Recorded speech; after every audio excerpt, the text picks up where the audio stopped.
everybody's had a situation with noisy neighbors, right? That's not uncommon. Everybody's had someone, they're doing construction, or they play the music too loud, or they got motorcycles up and down the street or something like that. But no one has your problem.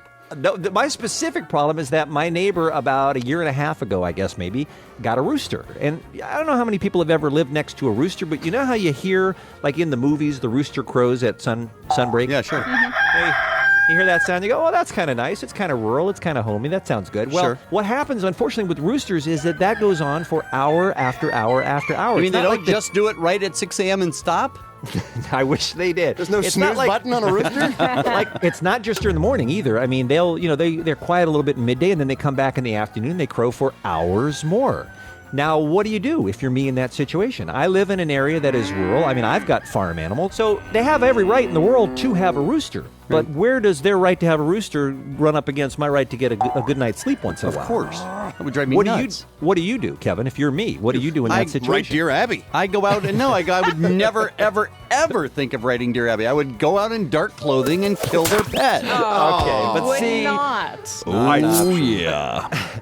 So I did more than just write Dear Abby. I also have been in contact with the neighbors over the course of a year and a half. Okay. I said, of course, contact them and say, is there anything you can do? Yeah, I said, look, I understand you're allowed to have this rooster, but I got to tell you, I'm not able to get any sleep. But is there anything you can do? Can you move it further away? Can we relocate the rooster to someone else's house, and we'll buy you eggs for life? Please work with me here, right? I mean, this rooster for like 20 hours straight was, okay. You're going to come around to my way of thinking. Bean's starting to write notes on rocks and throw them through the window at this point. So I wrote another note that was just cranked up just a little bit more in my tone. Yeah? Just a notch. And it basically said, look, we've had this conversation for many, many months now. Please just let me know if you're not going to do anything about the rooster, and I won't continue to get my hopes up, and I promise I'll never say anything about it again, but just tell me that you're happy where the rooster is and that basically F off. Okay. So that's the note I left. So I get a call from my wife, and she says, you're not going to believe this, but the rooster's gone. And I said, oh my God, that's the best news ever. She said, yeah, it's so fantastic. I guess you wrote this new note. And I said, yeah, I wrote this new note. She says they must have taken the rooster over to the animal park or wherever it is they go, where they send the rooster or something like that, just like you've been asking. It's fantastic. So my wife got this basket of like bread and cookies and took it over and left it on their porch, and thank you so much. So we felt really good about it. And then she ran into my next door neighbor at the hardware store later that same day. Right. And she said, oh, did you get the basket? The neighbor said, yeah, it was so thoughtful. Oh, we're just so happy that it worked out. We felt really bad. We love animals so much. We really felt bad to even say anything, but thank you so much for the help. I hope the rooster's going to be very, very happy. And she said, the neighbor says, what do you mean?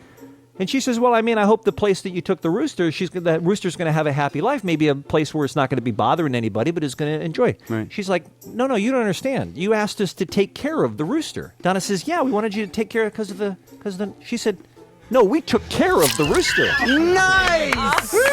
They went out and they chopped the roosters. You put a contract out on the rooster. That's how I feel. Awesome. We take care of the rooster, Mr. Baxter. Don't worry about it. Here's the thing, though. They're your next door neighbors. You don't have to wait to run into them at the store. I don't know what to tell you, but I'm not going to go over there now. I apologize. I didn't. If you thought that's what I wanted, I'm really sorry. I will have that conversation. By the way, your daughter's been awfully loud lately.